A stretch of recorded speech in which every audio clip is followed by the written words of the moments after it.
Magandang tanghali mga kaaraw. Ngayon po, December 6, 2023.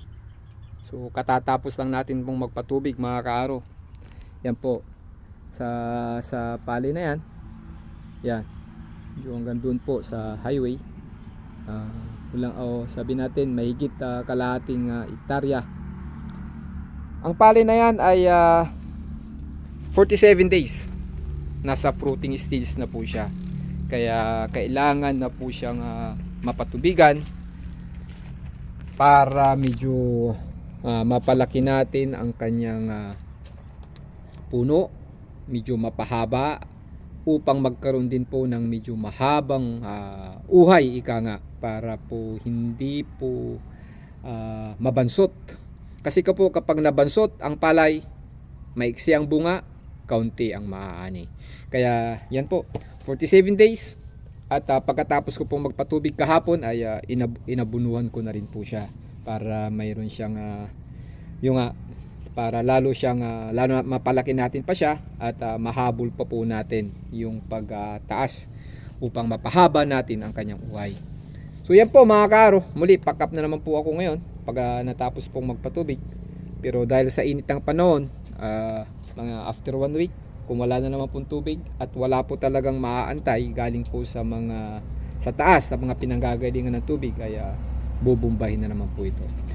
So marami na po, hindi lamang po ako ang magsasaka na gumagawa po niyan, na bumobomba sa aming palayan. Kaya po marami na po ang magsasaka sa ngayon ang medyo umaaray dahil nga po sa mahabang tag-init. Umaaray na po lalo na sa kamahalan ng diesel. Kaya ayan po, subalit tiyaga lang, nagsimulan na, kaya tuloy-tuloy lang hanggang sa matapos to. Sana ay kahit papano hindi man po malugi, hindi man po kumita, ay hindi po malugi. So ayan po mga kaaro, wala pong sisisihin ang mga magsasaka.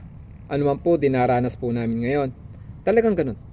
Lahat naman po tayo sa pagganap ng ating tungkulin ay hindi madali. Kahit kayo po dyan sa Kongreso, sa Senado, pinag-uusapan nyo po dyan, bangayan po kayo dyan. Sa bagay, ginagampanan nyo din po nga po ang inyong mga trabaho sa inyong mga investigasyon, para sa in aid of legislation. At kayo din po naman po dyan ang gumagawa ng pondo.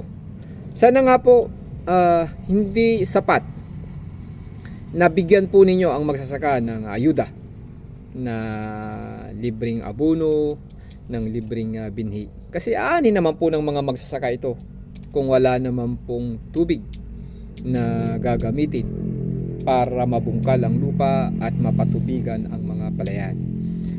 Kaya po sana ay mas maisip po ninyo ang mas kapaki-pakinabang at mas mahabang solusyon para sa mga magsasaka. Kasi po, gaya ng sinabi ng ating Pangulo, maraming tubig ang Pilipinas, pero bakit nagiging tagtuyot? Kasi po ang tubig ay wala na sa ibabaw, nasa ilalim. Subalit dahil sa kamahalan ng diesel, tumitigil po ang magsasaka. Kaya po siguro kung susolusyonan, may solusyon. Mayroon po kayong nilalaan na pondo para sa Department of Agriculture. Siguro po bigyan nyo po sana ng mas magandang programa ang taong-taong pondo na nilalagay po natin dyan. Kaya para po kagaya ng wish ng ating Pangulo, Philippine must have food security. Paano po kaya tayo magkakaroon ng food security kung ang mapoproduce ng mga farmers ay hindi sasapat para sa ating mga mamamayan? Kaya wag po tayong umasa. Halimbawa, angkat. Paano naman po kaya kung sila naman ang magkaproblema sa kanilang bansa? Di pare-parehas po tayong nganga. Mayaman po ang Pilipinas.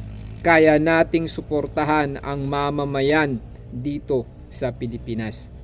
Opo, yun nga lamang po, sana iwasan na po natin ang ugaling talangka. Magtulungan po sana tayo. Kung sino po ang magaling, suportahan po natin. Hindi yung nagmamagaling po tayo, hindi naman pala talaga tayo magaling.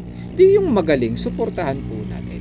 So, yun lamang po mga kaaro, kayo dyan sa Kongreso, kayo dyan sa Senado, isipin po ninyo, walang saysay ang lahat ng bagay kapag kumalam ang sikmura ng bawat mamamayan. So, to God be the glory, God bless po ang inyong kaarong magsasaka na kung minsan nangingialam sa politika at naghahayag ng salita. Marami pong salamat. Bye-bye.